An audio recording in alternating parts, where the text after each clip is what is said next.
Makampo kita, magagaang tunay nga Diyos, dala kami nga na sa katilingban, sa mga nakatagamtang sa mga kalipahing langit nun, arumadaan na mo ang kamapagsanon, gumikan sa kaligdo ni Kristo, among maayong magbalanday. Inagita mo ng Kristo yung mga anak, nga buhay ka, di man kanimo Kristo Santo, Diyos sa hangtod sa kanturan. Gikan sa mga buhat sa mga apostoles. Gikan sa Perga, miadto sila sa Antioquia, sa Pisidia. Ug sa adlaw ipapahulan, misulod sila sa sinagoga ug milingkod didto. Ug sa natapos na ang tigom sa sinagoga, isulod si Pablo o si Bernabe sa daghang mga Hudiyo o mga dili Hudiyo nga nakabig ngadto sa tinun-an sa mga Hudiyo. Himay-mayan sila sa mga apostoles o gidasig sa pagpabilin diha sa grasya sa Dios. Sa pagkasunod adlaw ipagpahulay, hapitan ng tao sa lungsod miadto sa pagpamati sa pulong sa Ginoo. Sa pagkakita sa mga Hudiyo sa daghang mga tao, nangasina sila kung misupak sa gisulti ni Pablo ug ilang gisultuhan siya. Apan midugang hinuon ang kaisog ni Pablo ug ni Bernabe ug miingon sila, kinahanglan nga kamo ang unang walihan sa pulong sa Dios. Apan kay gisalikway man ninyo kini ug wala kamo mag-isip sa inyong kaugalingon nga tako sa kinabuhin dayon. Biyaan kamo namo umangadto kani sa mga dili Hudiyo, kay kini ang gisuko kanamo sa Ginoo. Gibutang ko ikaw nga kahayag alang sa mga dili Hudiyo, aron pinaagi kanimo ang kaluwasan mo abot hangtod sa kinatumyan sa kalibutan. Sa pagkagdungog niini sa mga dili Hudiyo, nalipay sila ug gidayeg nila ang mensahe sa Ginoo. Ug katong gipili alang sa kinabuhing dayon nahimong magtotoo. Ug gikaylap ang pulong sa Ginoo sa tanang dapit niadtong yutaa. Apan gihulhugan sa mga Hudiyo ang mga kadagkuan sa syudad ug ang tinamod nga mga babaeng dili Hudiyo nga mahadlokon sa Dios aron lutuson nila si Pablo ug si Bernabe ug hinginlan sa ilang dapit. Itaktak sa mga apostoles ang abog sa ilang mga tiil. Bato kanila ug midapadayon sila sa Ikonyo. Nalipay pag-ayo ang mga tinun-an ug napuno sa Espiritu Santo. Ang pulong sa Ginoo. Salamat sa Diyos.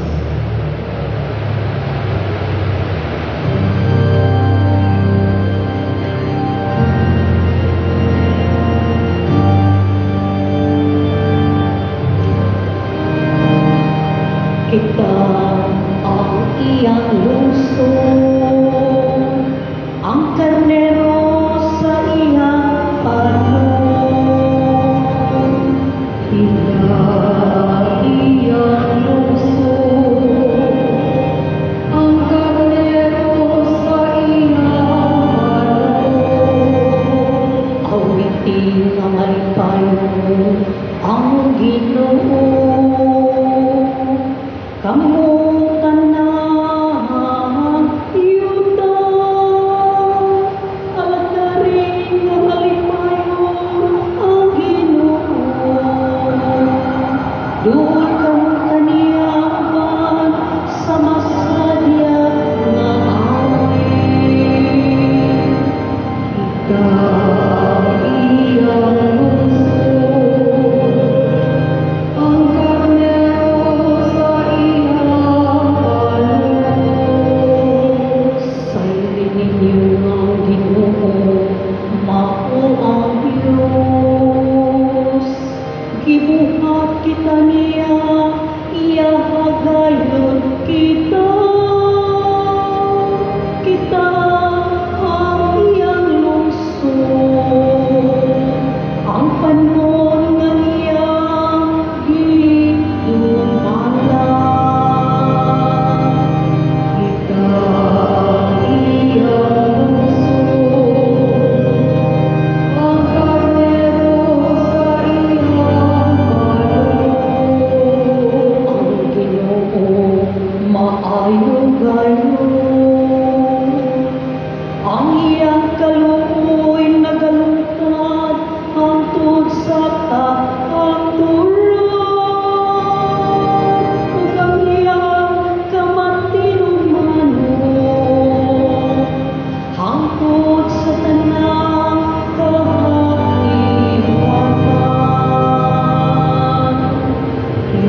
basahon sa ang ipadayan. Tapos niini, nakita ko ang dakong panon sa katawan, nga walay makaiha. Gikan sila sa kanaan-aing nasod, banay, o katawhan, ug nagbarog sila sa atubangan sa trono o sa nating karnero. Nagbisi sila pati o nagbitbit o mga pangwa. Gitubag ko siya, Sir, nasayod ka kinsa sila apan ako wala, ug miingon siya kanako. Mao kini sila ang nakalahutay sa dakong paglutos. Gilabhan nila ang ilang mga bistin o ipaputi nila kini sa dugo sa nating karnero. Busa, anaa sila sa atubangan sa trono sa Diyos, ug nag-alagad kaniya diha sa iyang templo, adlaw o gabi, ug siya nga naglingkod sa trono, manalipod kanina. Dili na sila mutuon o uhamon, ni mag-antos pa sa kainit sa adlaw, o sa bisan unsang kainit, kaya ang nating karnero nga na sa taliwala sa trono, maoy magbantay o maggiya kanila, ngadto sa tinubdan sa mga buhing tubig, o pahiran sa Diyos ang tanang luha sa ilang mata. Ang pulong sa Ginoo. Salamat sa Diyos.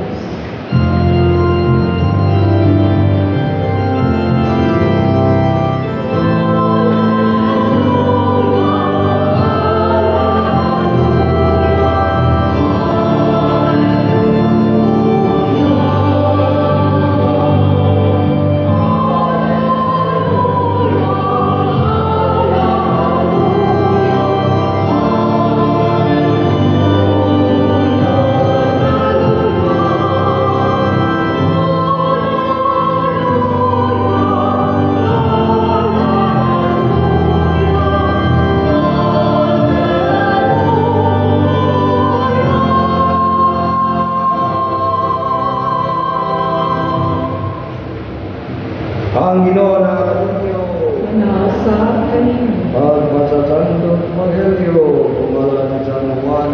himayaon ikaw o Ginoo. Si Jesus mingon, ang akong mga karnero, mamakit akong tingog, nakailang ko kanila, kung sila nagsunod kanako. Nagagad ko kanila sa kinabuhing dayon, dili na kayo sila mga matay. Walay makaagaw kanila gikan kanako. Ang akong amahan, mga nagagad nila nga rin kanako, labaw sa kanako. Walay makaagaw kanila gikan sa mahal. Ang akong amahan, ug ako, usawa. Ang Evangelyo sa Ginoo. Dayon ikaw o Kristo. Serti sila ng mga bata na dunay handicap. Di tingnan pag drawing kung sa ilang ideya o nauna may tungkol sa Diyos. Ang sa kapatay bata drawing o bukas abli nga putahan ganja kanunay mga nasiraan Kristo. O ang Diyos mo ang pagpuntahan sa panaggalay kaniya. Lalayo sa nakita ko sa katiil. Ang kay di man siya malakaw. Anang una siya ang Diyos mo kalipay. Na siya makahimong paglakaw o handong mabati niya ang mga tagbo niyang natiin. Ay katulo, sketch o sa buwa. Kaya nagto ang Diyos ang maanyag sa tanan. Sa mga pagkaagi si Kristo, hatag siya ng walimong na imahin sa usa ka magbalantay, shepherd. Isip atong magbalantay, siya na tayo sa matang usa ka nato.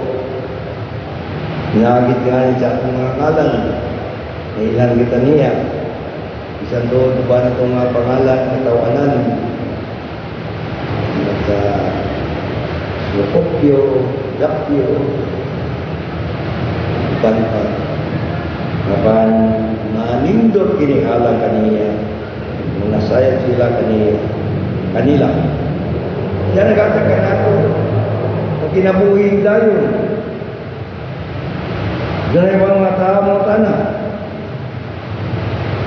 Ang ayan pang kuyan ang kinabuhi is life worth living. Sa kapunta na alam naman natong sa bakan kayahan dili alam sa kahantong kaya kinabuhi din sa yuta maayo gikan doon ang kinabuhi dayon mga pinakamaayo. Si Kristo binigay tugot ka nato nga mahanaw mga wagtang matunglan mo di sa pangusay may tabo. Ang mga tao ay mag-give up ka nato apan dili kayo kang Ginoo.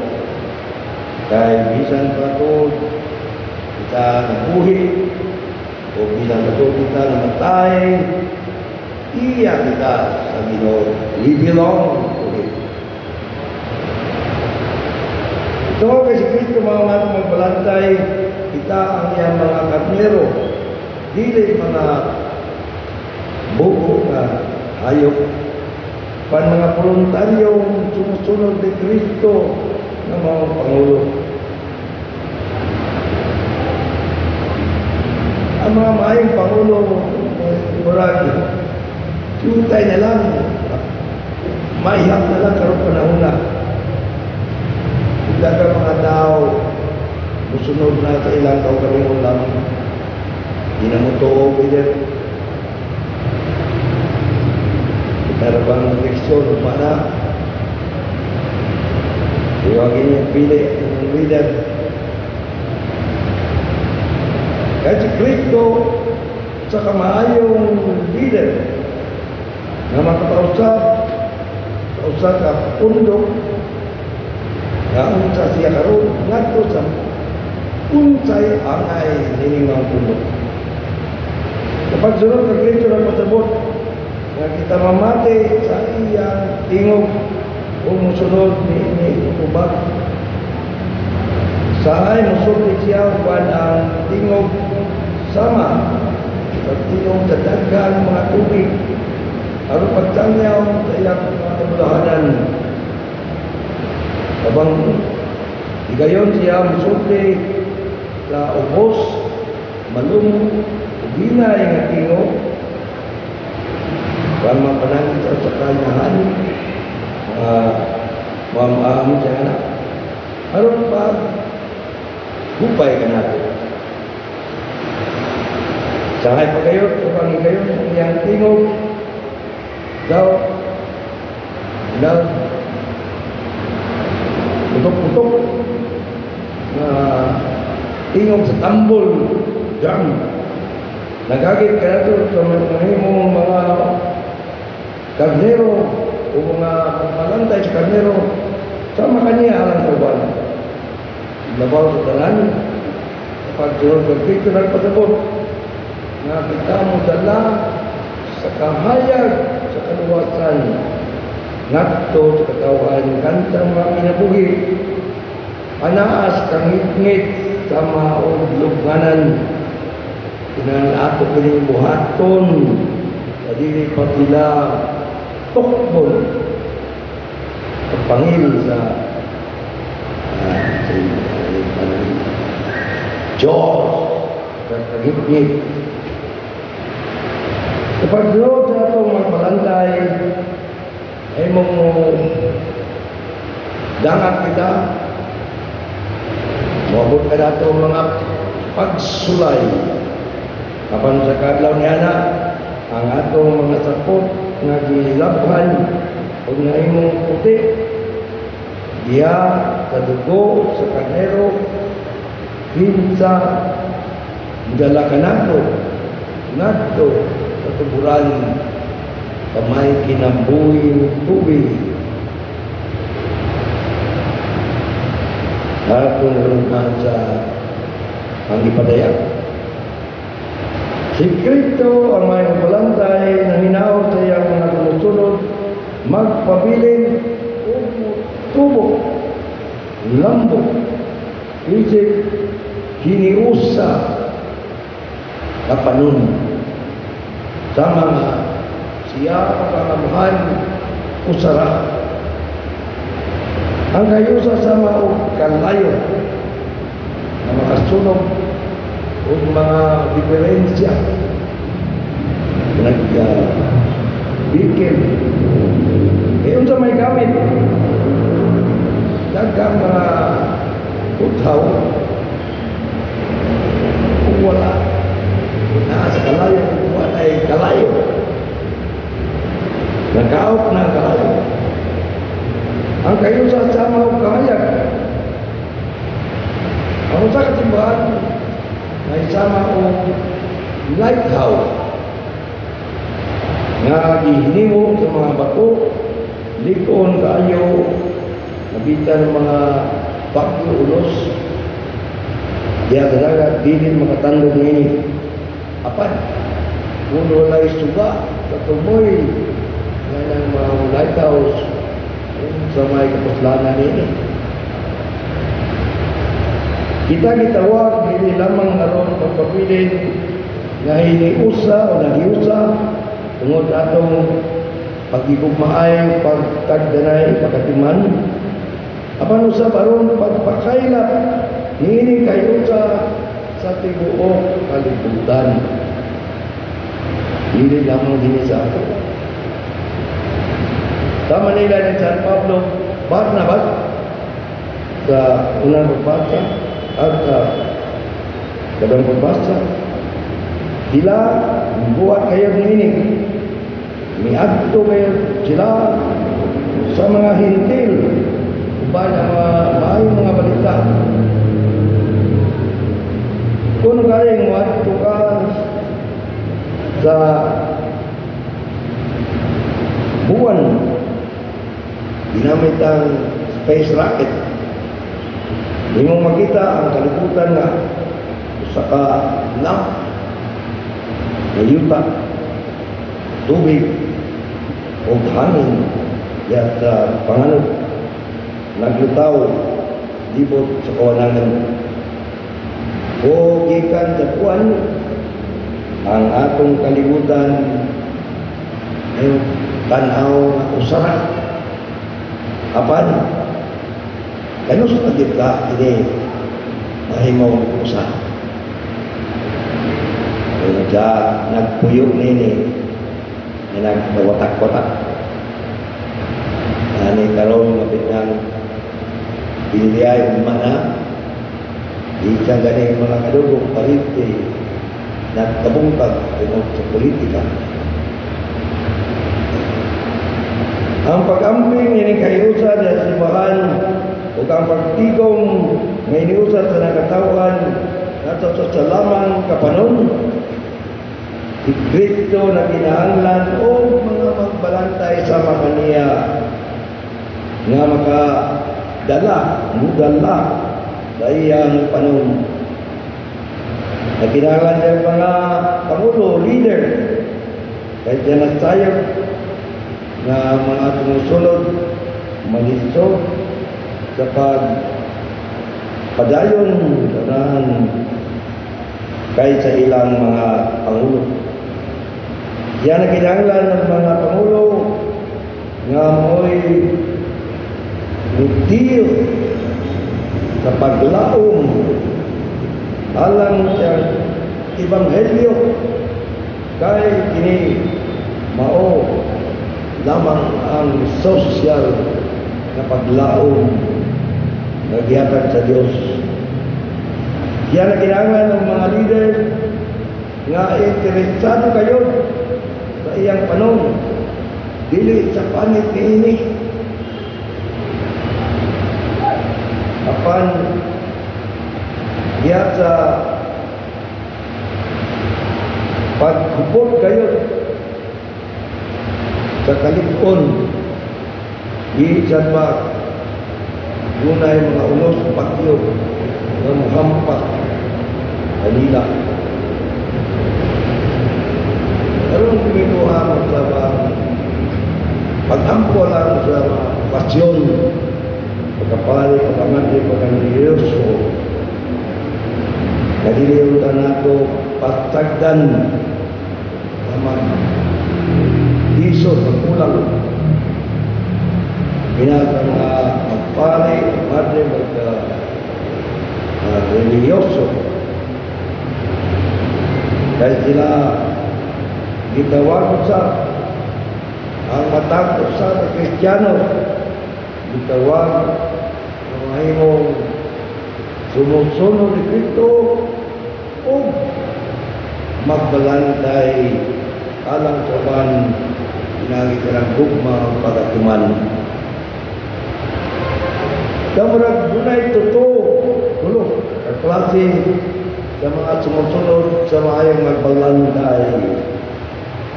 Ang pipila ka po nga buot dunay mahitabo, may things happen, adunay daghan na magtanaw lang unsay mahitabo, apan ang kadaghanan majority wala kayo palibutan unsay nahitabo, nagpakabaliwala.